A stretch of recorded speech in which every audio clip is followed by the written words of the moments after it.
Okay, guys, here is our screencast, our Zoom summary for the week. This week, we're going to describe what a renewable is. We're going to list the types of renewables, and then we're going to talk about, what are some similarities and differences between renewable and non-renewable energies. And then we're going to specifically look at biomass as a form of energy that's probably the closest to non-renewables over the ones we'll go over. And then, just remember that focus is on electricity generation, but it can be used for much, much more. And so that's the goal for today. We're going to just kind of look at shift gears from non-renewable to renewable. And then we're going to look at biomass because that's the closest thing to the non-renewable energies of coal and natural gas. And so what are some non-renewable and renewable sources? So what are our non-renewable resources that we've covered? Fossil fuels, right? So we have coal, oil, natural gas, okay? And then we have our one other non-renewable we talked about. That's kind of the scary one, and that's nuclear, right? And so what are some of the renewable resources? Okay, well, here they are. We have hydropower, which can come in the form of three different things. We have dams, like Hoover Dam is probably the most famous one that maybe some of you guys have been to. I know some of you have gone to Las Vegas to play soccer, so you might have driven over that or went out and visited or whatever. But um, so uh, Boyson has a dam that creates electricity really close by, right? Even Pilot Butte has a hydropower generator there, and I think that's at the inlet. That's not actually at the dam, so that's a little different. But waves, this is one that's still in development. There's a there is a wave generation thing off of the coast of Spain that works pretty good, but it's really expensive. And then tides in the United States, we just don't have much place where we could put that because you need a huge difference in the level of tides to have enough energy to make enough electricity. And so uh, wind, solar, those are pretty simple. We have windmills around here, solar. You guys have seen those all around. Geothermal, well, this is really cool. Really super efficient. We don't have them around here. There's a lot in Utah um, and some other places around. We have the ability to maybe have some here, but we'll talk about that when we get to geothermal. And then biomass is what we're going to focus on today. Okay. So there's your list. All right. So what is a renewable resource? A renewable resource is a natural resource that can renew itself with the passage of time. And so sometimes it just renews instantly, like wind. When wind is blowing, it's renewing instantly. Or if it's something like a tree, it might take years, 20, 30, 40, 50 years to renew, but it renews in a short amount of time compared to, thousands of years for coal, oil, natural gas. Nuclear doesn't renew once it's used. It's called spent.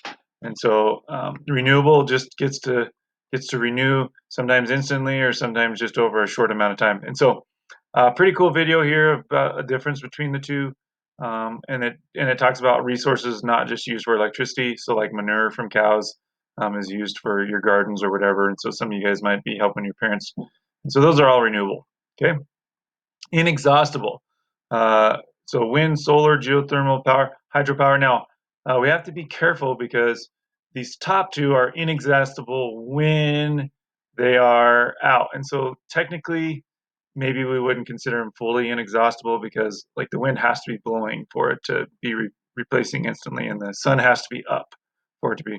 So geothermal and hydropower are fully inexhaustible. It means that they constantly never run out. And we could make an argument for solar too because the sun keeps coming up every day, and if you put your windmill in a good spot, the wind's going to blow. And so, but the wind and the solar are not always inexhaustible. So it just constantly replaces itself. And you guys learned about the water cycle with Mr. Um, Orbell, and so it's just a complete cycle that just continues and goes on forever and ever. Okay. Um, solar energy. We can use it in two ways. We can use it for heat, or we can convert it directly into uh, electricity from photovoltaic cells. And so this is a photovoltaic cell here. That's kind of a cool video that Bill Nye does. Um, this one here is pretty interesting. It's a array of mirrors, and so it superheats the liquid and then turns it into steam to turn turbines. So it's kind of set up differently. So this one's a heat one, but it boils water to make steam to turn turbines. It's a pressurized system as well. And then these are just regular electricity. Mr. Robinson has some on his little camper on his pickup. I have some on my camper. It just keeps charged the battery. Pretty simple stuff. You guys might have them on your calculators. Hydropower. And so there's different types of hydropower. And so this is the Tidal barrage in France. These are waves, and this is a big dam. And so that's kind of a cool, but they used to use hydropower for just turning things like a mill or a saw, and now we've figured out ways to make electricity with it. The dam is set up in a specific way. All dams are pretty much set up the same way. They have an opening towards the top, and the electric generation's at the bottom. And so this is a Hoover Dam here, and then this is a new dam in China that they got built. Wave energy, I like to call these floating sausages, but they just sit here and, with the wave, they rock back and forth like this, and there's a lever in there that moves. And so it's kind of like one of those shake flashlights or one of those spin flashlights. And so it's just constantly generating electricity. Tidal waves, there's these little turbines that come on, they capture the water and then release it, kind of like with a dam. And then there's tidal fences that they made that spin kind of like um, vertically, it would be called. Okay, and so those are just different types of tidal energy. What is a turbine again? This is our review. It's going to spin, and then at the top here is where it creates electricity. And so um, that generator, that little magnet in there, spins, and we rob electrons from it and send it down the line. Here's a wind turbine. These are the turbines that are in Hoover Dam, I believe. And so it's going to turn that fluid energy, stuff that flows like water and air, into electric energy. And then wind energy, go back and watch this video. It's kind of funny. He does a good job. Energy 101 videos are very informative. And so just the windmills, lots of different ways that they use that. There's some out on the ocean. There's some on the hills. Like if you've ever driven to Laramie or Evanston, they're all over on I-80 outside of Casper. And then here's our focus for today, biomass. And so here are the types of biomass. There's garbage, there's crops, there's ethyl alcohol. And so if you ever have helped fill up the gas pump at the station, it says like 10% ethyl alcohol. And so they'll take that and make it where they can mix it with gasoline. It's not good for small engines. It's got, when it sits there, it forms water, and that can cause big problems. Landfill outside of Denver, they just put like organic trash in one side and they put pipes in, and so they can get methane from that. And then Woodwaste is kind of what we're going to focus on today. So pretty cool video here. It just talks about what we use for biomass.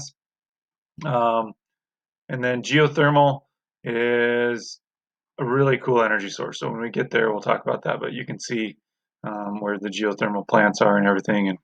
And Wyoming has some potential for it, but we'll talk about why that's a problem there. But super expensive to start up, but super efficient once they're there. And so here's our list again. Okay. And so we're going to shift gears and start talking about all the renewables. All right. So what is biomass? Biomass is energy that comes from life or once living things. And so another definition is it comes from plant material.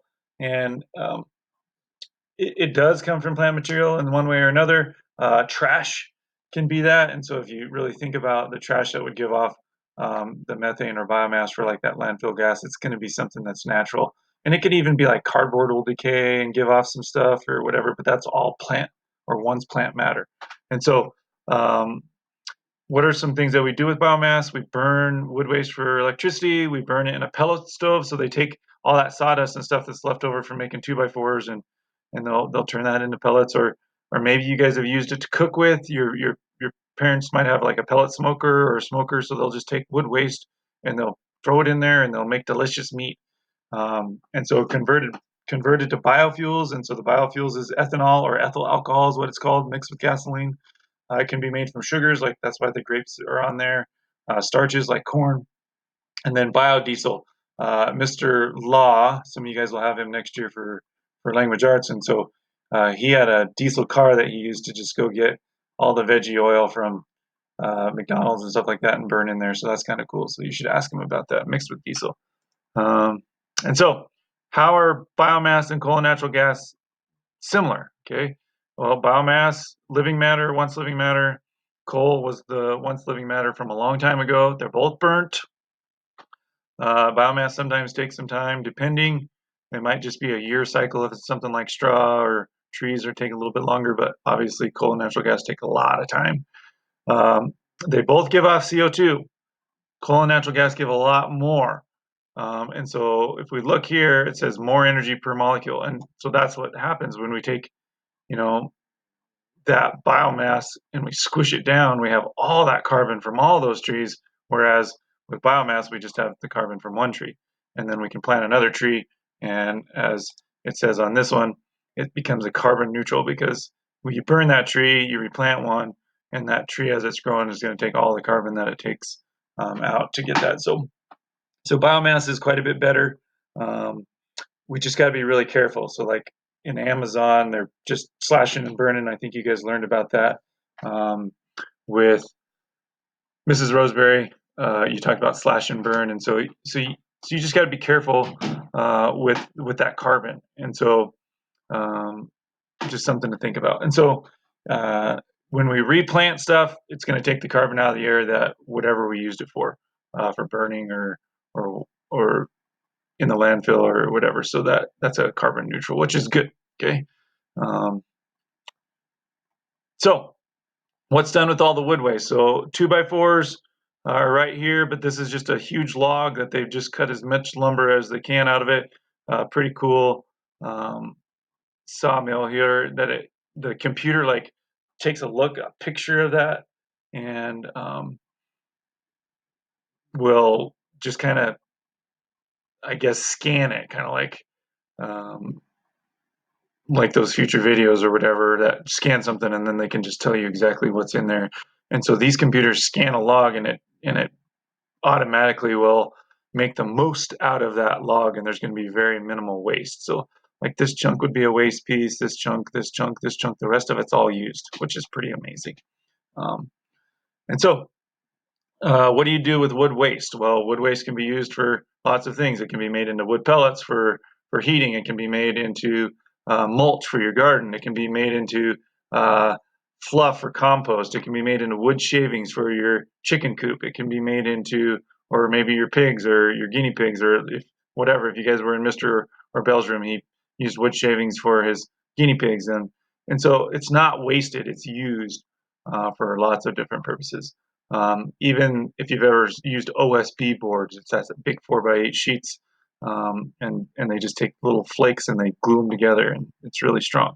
So uh, that's what you're going to do today. You're going to do the assignment. You can use this page for a reference to kind of help you get through those questions. Each question is going to be worth 2 points. Question 8 is going to be worth 6 points. Make sure you use complete sentences. Miss you guys. I guess I'll see you next year. It's kind of a bummer, but I guess we'll see each other on Zoom and stuff too. But anyway, this is our normal for now, and hopefully everything lines out and straightens out by the fall. So good seeing you, and good luck. Email me with questions.